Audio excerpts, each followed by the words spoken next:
और यहाँ पर पधारे हुए सभी मेरे भाइयों, नौजवान साथियों, दूर दूर से या घर में बैठकर सुन रही मेरी माताओं और बहनों और मीडिया के मेरे दोस्तों, ये चुनाव बहुत महत्व का चुनाव है। इसको कोई भी ऐसा नहीं समझना चाहिए कि चुनाव तो हर समय होता है, इस बार भी हो रहा है, चलो जो होता है। अगर समझ के कोई घर में चुप बैठेगा या अपने अलग सोच से काम करेगा, उसको बंद करो तो समझिए इससे देश का माहौल खराब होगा, दिल्ली का माहौल खराब होगा, क्योंकि जो हालात दिल्ली के बने हुए हैं और जो केजरीवाल ने आपके पास आकर वोट मांगकर कांग्रेस को गालियां देकर कांग्रेस के खिलाफ झूठी बातें करके और अलग अलग तरीके से हमको बदनाम करने की कोशिश की। और ये वही इंसान है जो पहले ये कहता था करप्शन के लिए मैं लड़ रहा हूं, करप्शन हटाना है, लोकपाल लाना है। और इसने अन्ना हजारे जैसे बुजुर्ग आदमी को दिल्ली में लाके फंसाया, झूठ बोला और लोगों के वोट लिया। जो कुछ आपको मिला है दिल्ली के लिए या दिल्ली के प्रगति के लिए, वो सब कुछ कांग्रेस पार्टी ने दिया है, वो भी शीला दीक्षित के टाइम पर हम लोगों ने किया है। ऐसा कौन सा काम है आपका, मुझे बताइए, जो दिल्ली को आपने बदलाव किया? क्या बड़े बड़े रोड आपके हैं? क्या बड़े पुल्स आपने बनाया? क्या बड़े बड़े प्लेग्राउंड्स और अच्छे यानी खूबसूरत दिल्ली को बनाने में अगर किसी का हाथ है, वो सोनिया गांधी जी का और शीला दीक्षित का। और अरविंद केजरीवाल ने क्या किया? आया पैदल वोट मांगते और अब जाकर शीश महल में घुस गया। अरे जो आदमी छोटी सी गाड़ी चलाते शो करता था, लोगों को दिखाता था, अरे पाप बेचारा क्या है, कितने छोटी गाड़ी में जा रहा है।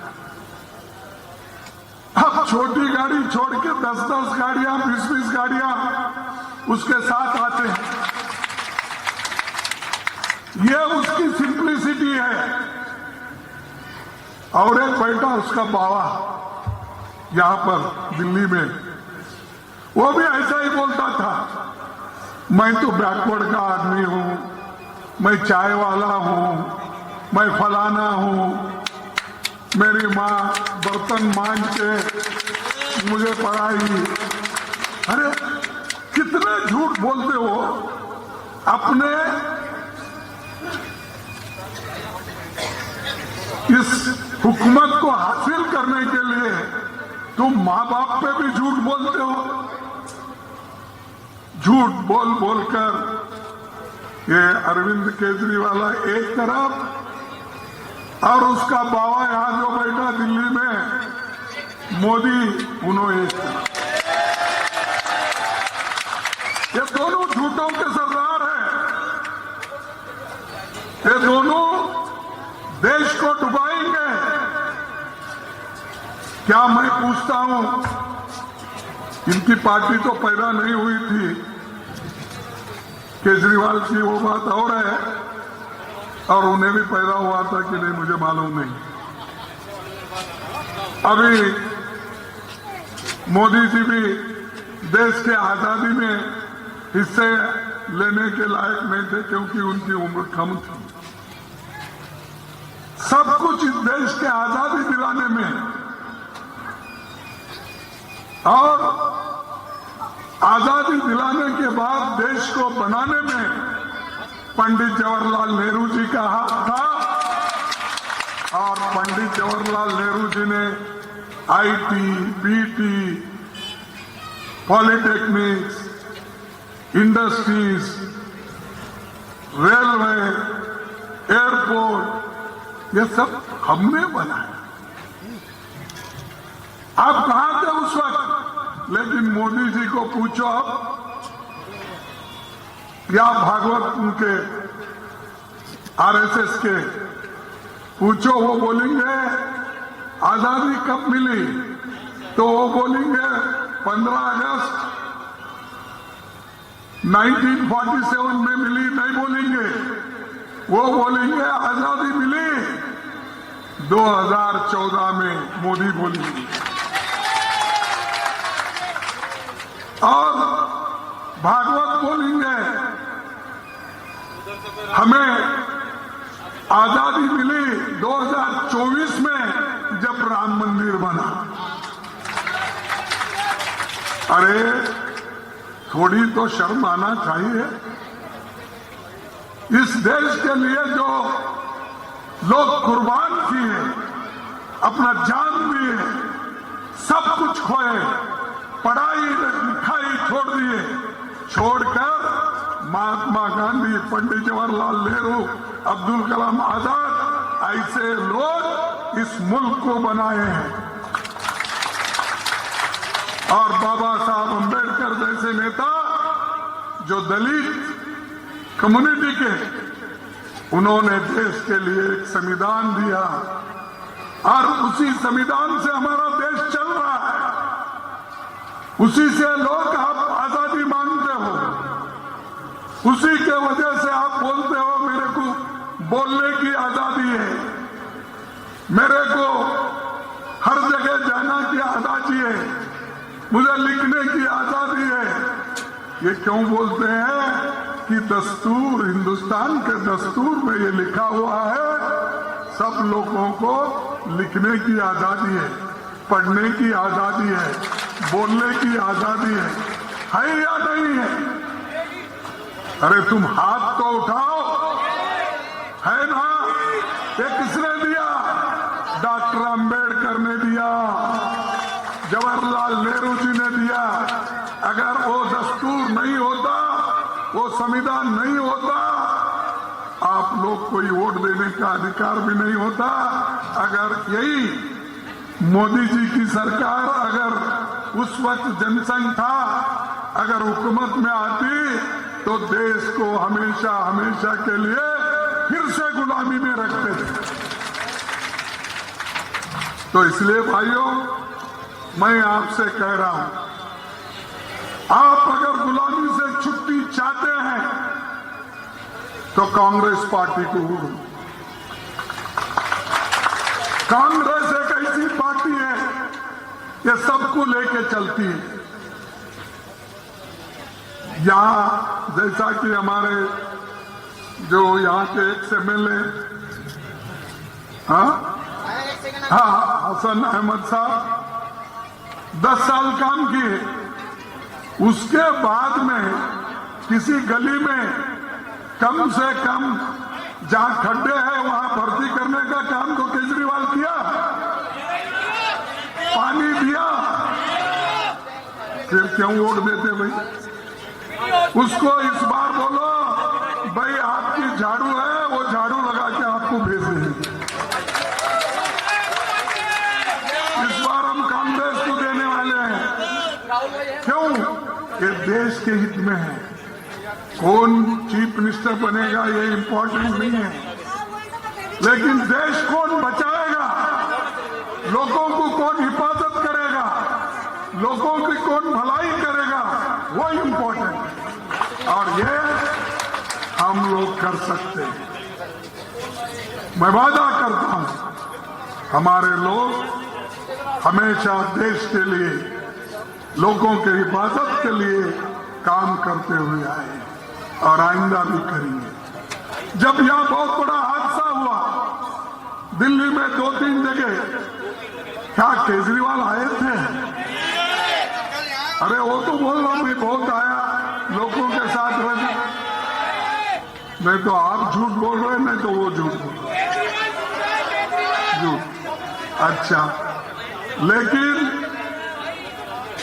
राहुल जी आए थे, राहुल जी आए थे। ये है कांग्रेस।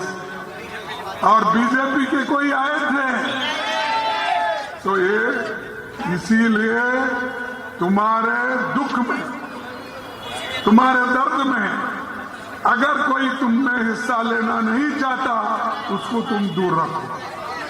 और जो लोग तुम्हारे साथ रहते हैं, दुख में आते हैं, उनको तुम साथ में रखकर चलो। मैं आपसे विनती करने के लिए आया हूं। और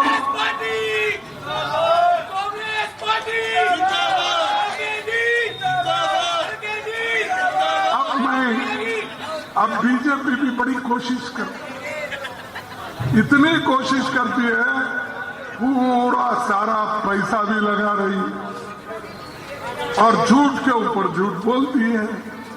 पहले तो उन्होंने ये कहा, मोदी साहब, मैं फिर बाद में आपको दोहराना नहीं चाहता, क्या कहे, 15 लाख रुपए काला धन बाहर से लाकर तुम्हारे जोब में डाले।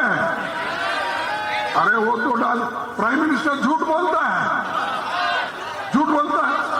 अच्छा छोड़ो भाई, एक झूठ हो गया। और उन्होंने ये कहा, मैं नौजवान साथियों को, लोगों को 2 करोड़ नौकरियां हर साल दूंगा। 22 करोड़ नौकरियां मिले आपको, वो भी नहीं, तो ये भी झूठ।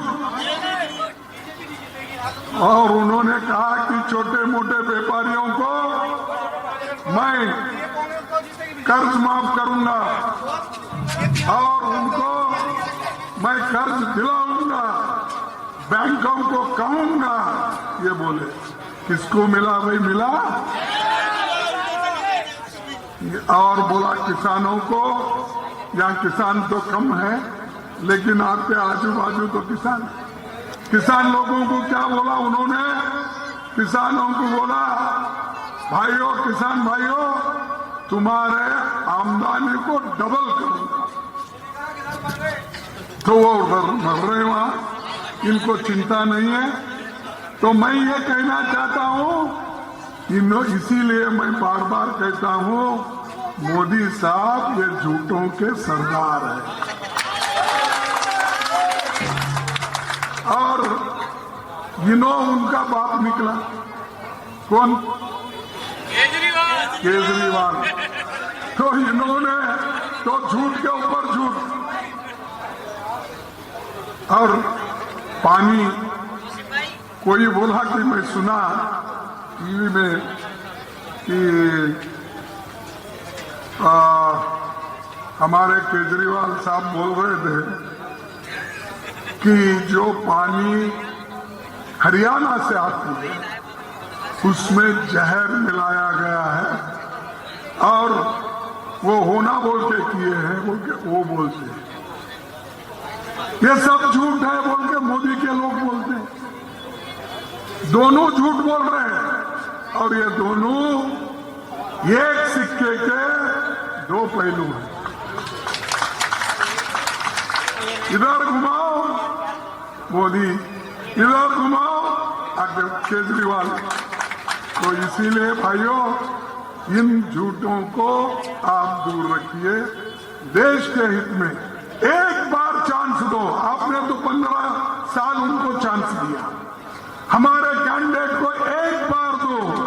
अब देखो इस मोहल्ले की हालत क्या होगी, लोगों के लिए क्या काम करेंगे, ये हम दिखा देंगे।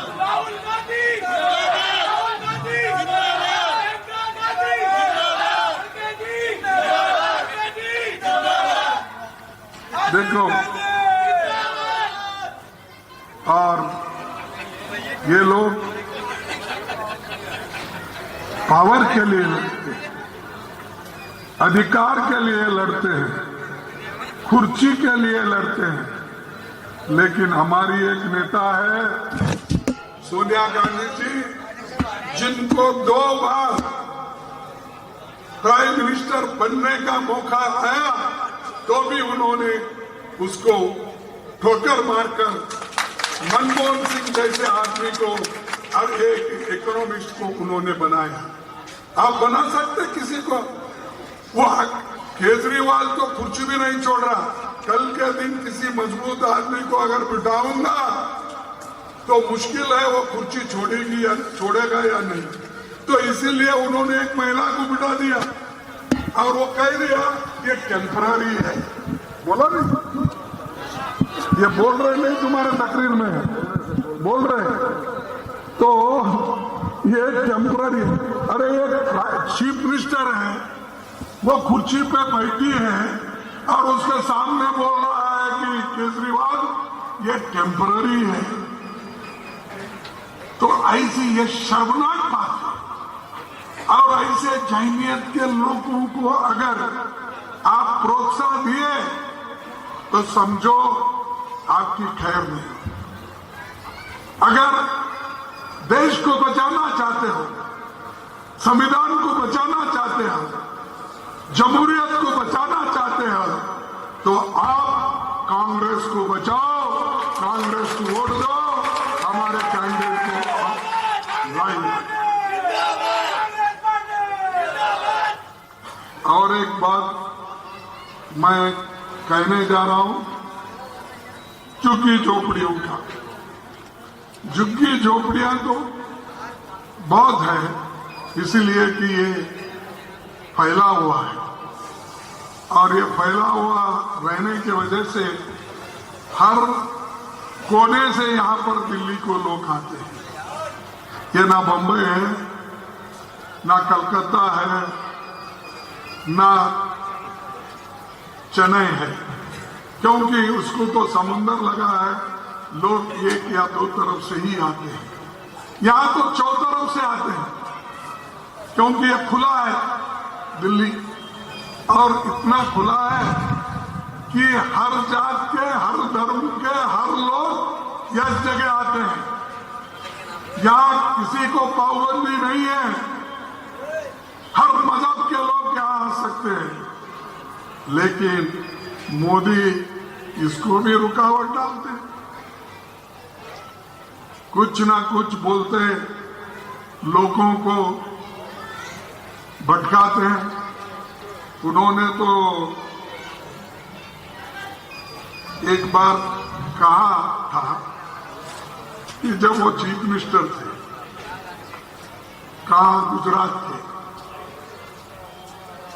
ये रुपए का मूल्य गिर रहा है ना, डॉलर के मुकाबले में हमारा पैसा बहुत कमजोर हो गया, इतना कमजोर हो गया, मोदी अगर बैठे तो भी जल्दी उठ नहीं सकते।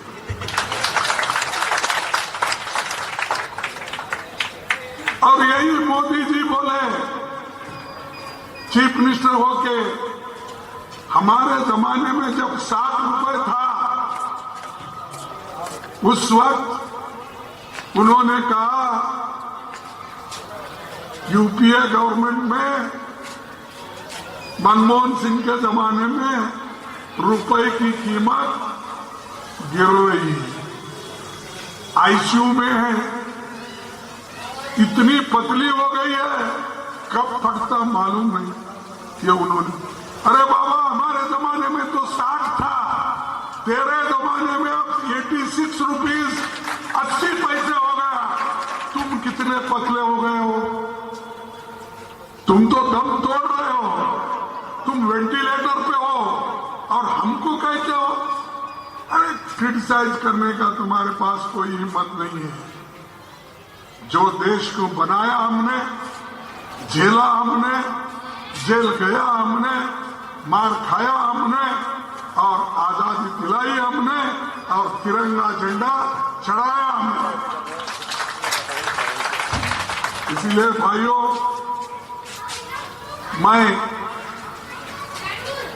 ये लोगों को कहना चाहता हूं, जो लोग हमारे वोट को फोड़ने की भी कोशिश करते हैं, जो माइनॉरिटीज के वोट हैं, दलितों के वोट हैं, उनको डिवाइड करके हुकूमत करना चाहते हैं। लेकिन अब होशियार हो गए, मुसलमान भी होशियार हो गए, माइनॉरिटीज भी, और दलित भी होशियार हो गए। अब दलित डरने वाला नहीं है। अब वो जमाना चला गया जब तुम डराते थे, हम डरते थे। मैं भी एक दलित हूं, मैं काम एक ब्लॉक कांग्रेस कमेटी से लेकर अब एआईसीसी प्रेसिडेंट बना। मैं 1972 से लेकर अब तक लड़ते हुए आया हूं। मैं 12 बार जीता हूं। कितने बार? 12 बार। एक ही इलेक्शन मेरा गया 19 में, ये सब आरएसएस, मोदी, शाह, सब लोग एक होकर इसको हराओ, इसको हराओ। अरे तुम क्या हराते हो? तुम तो नकली वोट तैयार करके, वोटर लिस्ट तैयार करके तुमने मुझे हराया, नहीं तो लोग कभी भी मुझे हराए। इसीलिए मेरा 53 साल चल रहा है। 53 साल से मैं एमएलए हूं, एमपी हूं, मिनिस्टर हूं, कई बार हो गया, सेंट्रल में मिनिस्टर हो गया, ये सब देखे हैं। लेकिन हम मिनिस्टर के लिए नहीं, हम ये चाहते हैं कि हमारी जो आइडियोलॉजी है, हमारी जो विचारधारा है, उस विचारधारा को मजबूत बनाने के लिए हम लोग सियासत में आए हैं।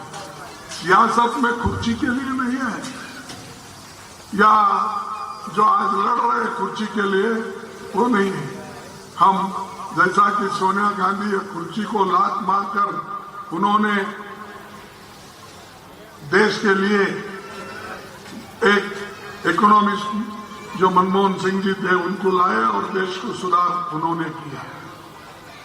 ऐसे विचारधारा से हम आते हैं, लेकिन ये लोग लड़ते हैं। इसीलिए मोदी साहब भी ऐसा ही करते, कोई मजबूत आदमी को वो अपने पास नहीं रखते। जरा मजबूत आदमी कोई दिखा, उसको उधर हटा देते हैं और दूसरे को बगल में लेते हैं। तो इसलिए मेरे भाइयों, आप लोग जैसा कि आज एक होकर यहां पर आए हैं, वैसा ही एक होकर 5 तारीख को पंजे को वोट देना। किसको वोट देना?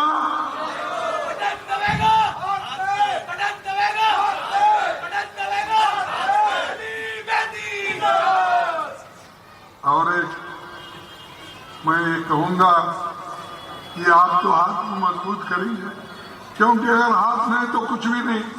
अरे हाथ नहीं है तो झाड़ू भी पकड़ते नहीं, हाथ नहीं है तो फूल भी नहीं पकड़ते हाथ में। जो कुछ है वो हाथ है, जो कुछ है ये हाथ में है मजबूती। देश को बनाने का मनरेगा जैसा स्कीम्स, फूड सिक्योरिटी जैसे स्कीम्स, बच्चों को हायर प्राइमरी स्कूल तक फ्री पढ़ाने का, ये सब किसने किया? ये हमारी पार्टी ने किया। और यहां तो हमेशा केजरीवाल साहब कहते हैं मैं स्कूल बनाया, हॉस्पिटल बनाया। क्या मोहल्ला हॉस्पिटल क्या? हाँ, मोहल्ला क्लिनिक ये सब बनाया बोलते हैं। अरे क्लिनिक तो खोले होंगे वहां, यहां नहीं बोल के नहीं। मैंने सुनो, उसीलिए वो दिखाने के लिए खोले, अंदर कुछ भी नहीं। अंदर क्या है? खोखला है। जाने दो, उनकी बात ज्यादा नहीं करना, लेकिन देश के लिए कांग्रेस पार्टी इंपॉर्टेंट है।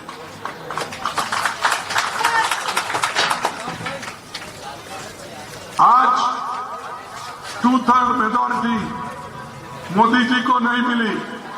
क्यों? क्योंकि देश के लोग उनको मेजॉरिटी भी वोट नहीं दिलाए, उनको मेजॉरिटी नहीं है। आज 2 पैर लगा लिए उन्होंने। एक पैर चंद्रबाबू नायडू, आंध्रा के चीफ मिनिस्टर की पैर उनको लगी है मोदी जी की। एक पैर बिहार की कौन अपने नीतीश जी का। ये 2 पैरों पे चल रहे हैं उन्होंने। अगर किसी ने झटका दिया तो कभी भी गिर सकते हो। नहीं तो 400 पार, कहाँ है भाई 400 पार? आए 200 के ऊपर। ऐसे ये देखो, ये जो आदमी अहंकार से बात करता है वो बहुत दिन नहीं टिकता। और आज वो अहंकार किसी ने अगर तोड़ा है, देश के जनता ने तोड़ा, हिंदुस्तान के जनता ने तोड़ा। इसीलिए आज जरा कोई नया कानून ज्यादा नहीं ला रहे, मैं तो फटाफट झटाझट। और ये बोलते हैं, पहले बोलते थे शुरू जब 2014 में वो आए थे, मैं अपोजिशन लीडर था हमारे कांग्रेस में, तो वो बोलते थे कांग्रेस का टिंगल करते थे और उठ के बोलते थे अब वो जमाना चले गया, ये जमाना अलग है। पहले क्या होते थे कि कोई भी योजना लटकता था, और क्या लटकना, पटकना, झटकना। अब हर फाइल वहां पर पेंडिंग है। केजरीवाल का भी फाइल पेंडिंग है। केजरीवाल तो रोज उठ के रोता है, मेरे को गवर्नर ने ऐसा किया, मेरी कुर्सी किया, मेरे माल को रंग लगाने नहीं दिया, मेरे को फलाना करने नहीं दिया। वो पाप बेचारा रोज रोई रोता है। और मोदी जी गवर्नर को बोलते रहते, लेफ्टिनेंट गवर्नर को, अरे और उसको चुबाओ और चुबाओ। इसीलिए ये दोनों एक दूसरे से लड़ने में आपका फायदा है, कांग्रेस पार्टी को लाने में।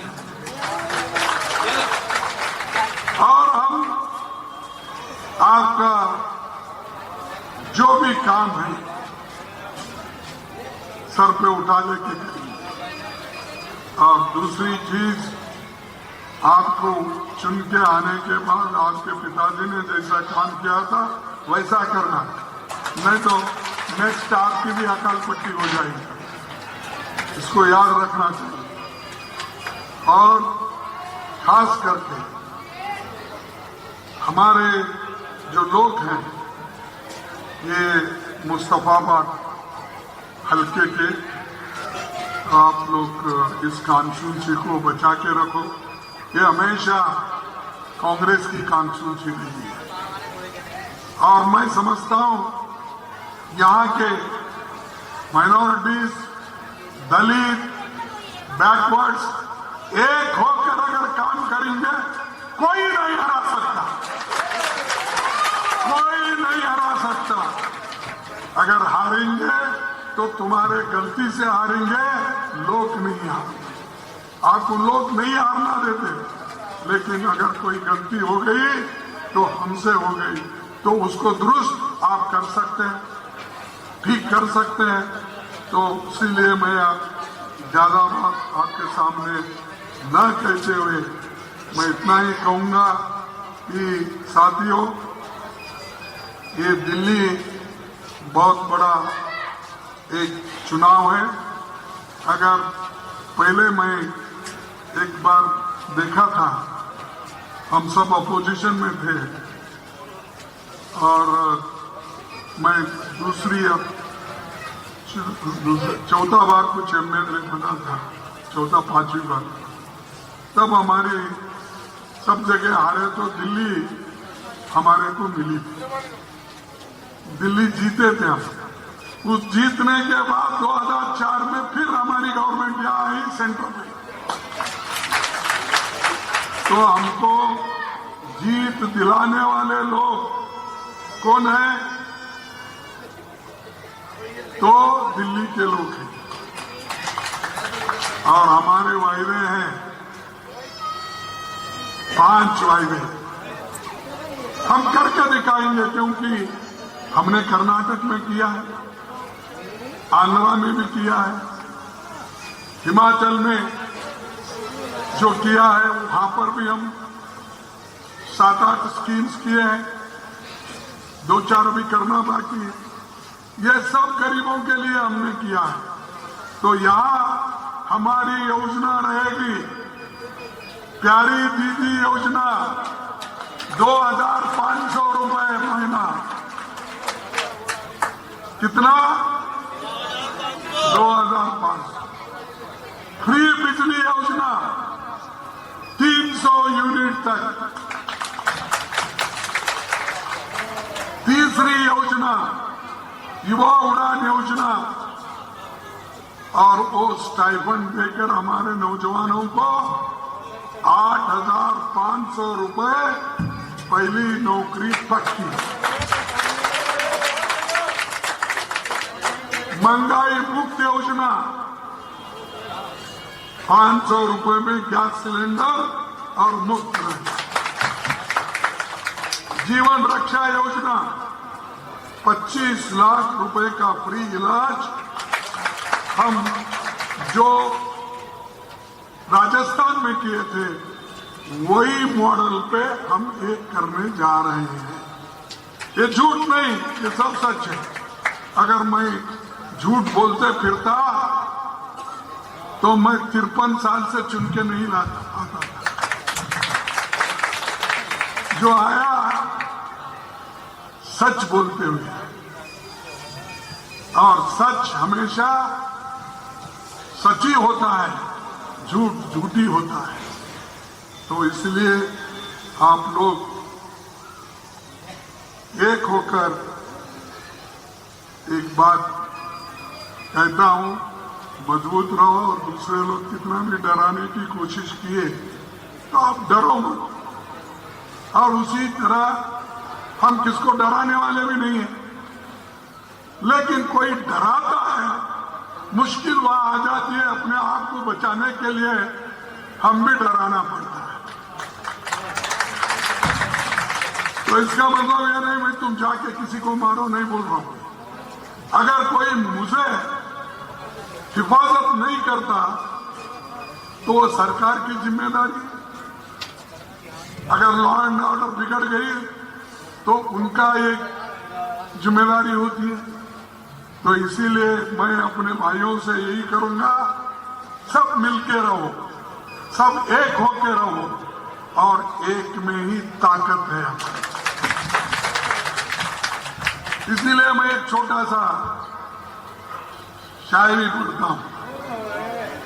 हिंदू या मुस्लिम के एहसासात को मत छेड़िए, हिंदू या मुस्लिम के एहसासात को मत छेड़िए, अपनी कुर्सी के लिए जज्बात को मत छेड़िए, अपनी कुर्सी के लिए जज्बात को मत छेड़िए। छेड़िए एक जंग मिलजुल कर गरीबी के खिलाफ। दोस्त मेरे मजहबी नगमात को मत छेड़िए। तो ये दिल में रखो, काम करो, जिता के लाओ। अगर जिता के नहीं लाए आपका नुकसान है, मेरा कोई नुकसान नहीं है। मेरा तो अब 83 ईयर्स हो गया, मेरा 83 ईयर्स हो गया। मैं तो 12-13 बार इलेक्ट होके आया हूं। तो मेरे को कुछ लेना देना नहीं है, मेरे को सिर्फ लेना देना है इस देश को बचाना, समाज को बचाना, अपने आप को बचाना, संविधान को बचाना, लोकतंत्र को बचाना। शुक्रिया, सबको धन्यवाद।